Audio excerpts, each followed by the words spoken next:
Hi, my name is Badr, and I'm a wildlife and bird photographer. I've been documenting the lives of the birds of Beijing through the last 5 years. And in this series, I'm gonna take you through a journey, an entire life, into the lives of the birds of Beijing. When people mention Beijing, the first thing that comes to mind is the Great Wall, maybe the Forbidden City, the Temple of Heaven, the Summer Palace. But not so much the birds. Even if you ask people who live in Beijing their entire lives, they will tell you maybe there are some crows or pigeons, maybe some sparrows or magpies. Indeed, the magpies are really annoying. They wake us up in the morning with their annoying noise.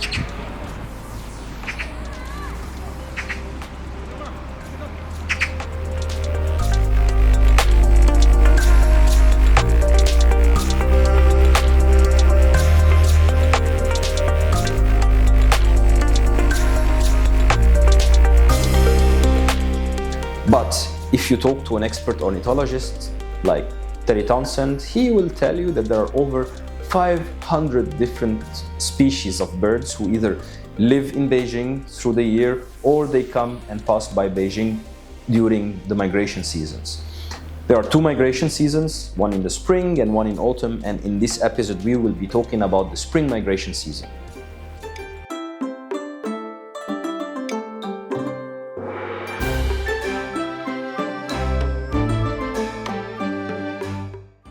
The birds, extremely smart, they can anticipate the change of weather, and they know that there is a summer that is gonna come and it's gonna be warm in Beijing and even further north up in the Siberian tundra. So they will start migrating from the south to the north. And of course, they will pass by Beijing. And if you happen to be in Beijing during spring, I would highly recommend that you visit the Shahe Reservoir in the north of Beijing. That's the area where the migratory birds will pass through. You will find flocks of different ducks, different types of geese, different swans. They will be landing on water, they will be fighting. It's an extremely nice show.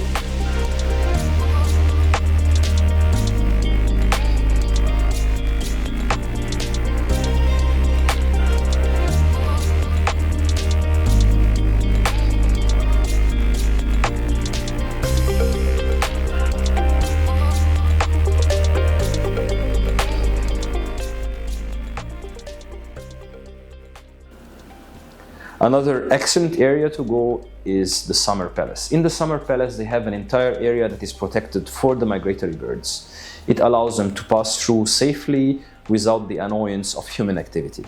But you can watch them, and there is a huge island with a lot of trees, and that's where one of my favorite birds ever nests, the gray heron. It's a distant cousin of the dinosaurs. It's an excellent fisher. If you visit early in the morning, you will find them extremely active around the nests, flying around. They are amazing. And they have different strategies for fishing. Some of them will be flying around in circles looking for fish, and then once they find the target, they will zoom into the water and dive, and their beaks look like huge spears, and they pierce through the flesh of the poor fish and pick it up and then swallow it whole.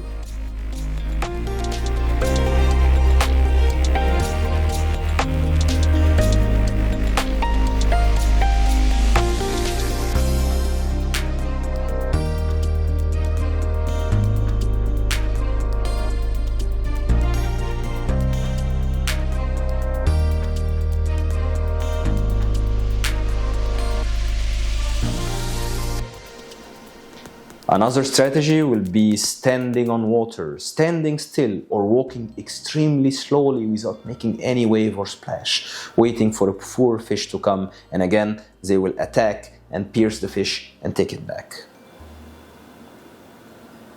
But maybe my real favorite bird is a very small bird, extremely beautiful. It's blue, it's orange, it's amazing. It flies so fast, it's very hard to find. It's called the common kingfisher, but it's not common at all.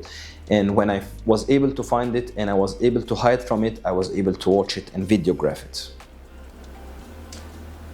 From the name, it also catches fish, but in a very different strategy from the heron. It will live on a branch and wait for the fish to come, and then it will dive into the water and catches the fish. It doesn't pierce through the fish, it just catches it with a beak. And then it comes back and it will smack the fish on its head to kill it and then swallow it whole.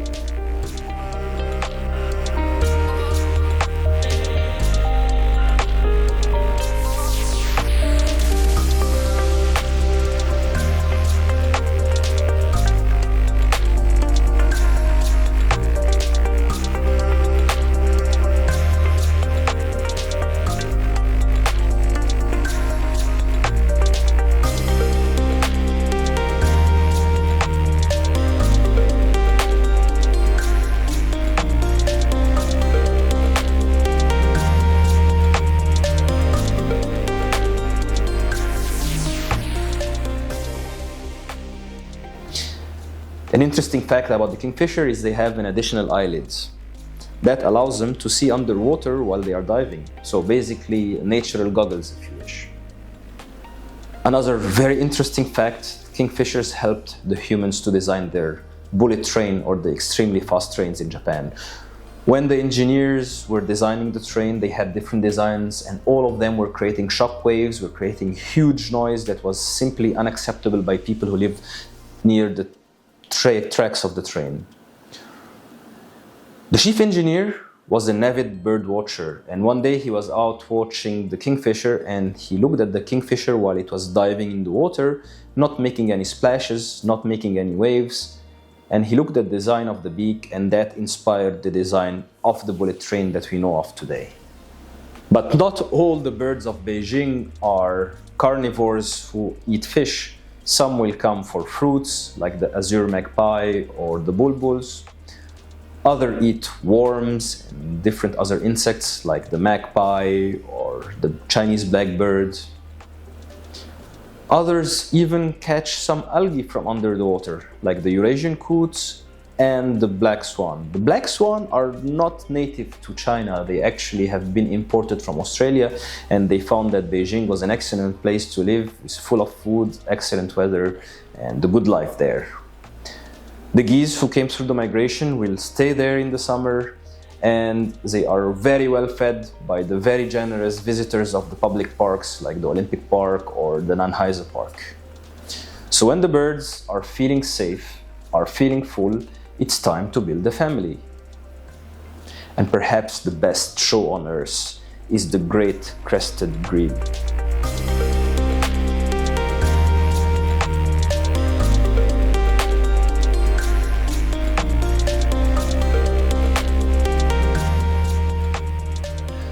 The great crested grebe throughout the year is not so great. It's small, it's timid, it's not particularly beautiful, but during the mating season, wow, it has the mating feathers, and it's huge, it's majestic, and you will find the male and the female swimming towards each other, and they start this kind of negotiation, bobbing their heads left and right towards each other.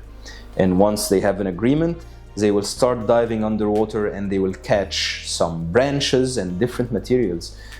They will show it to each other. Basically, these are materials for building their future house, their future nest. Once they agree on that, they will start a dance, they will stand up, and they will bump their chests against each other. An excellent show. And then they will start to build the nest. It's a floating nest, therefore it's not affected by the water level, whether the lake goes up or down. The nest will always stay there, protected from the water.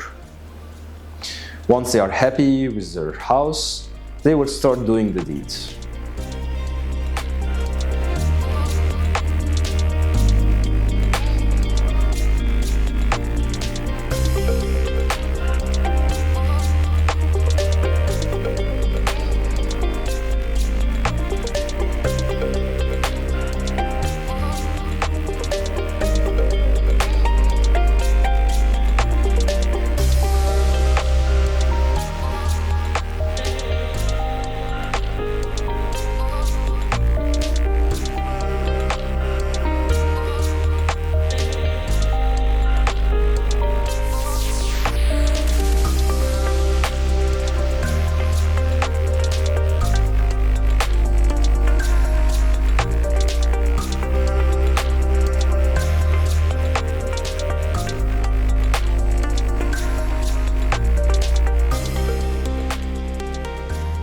Another bird that reproduces during the spring is the black swan. And one day I was out trying to videograph them and I was basically attacked by a male black swan.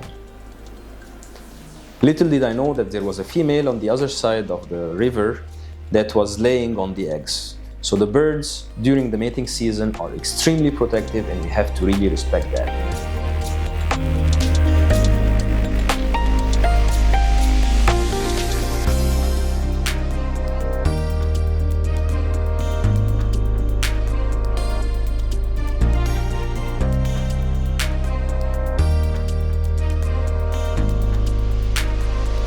And in the next episode, we will see the result of their mating season in the summer.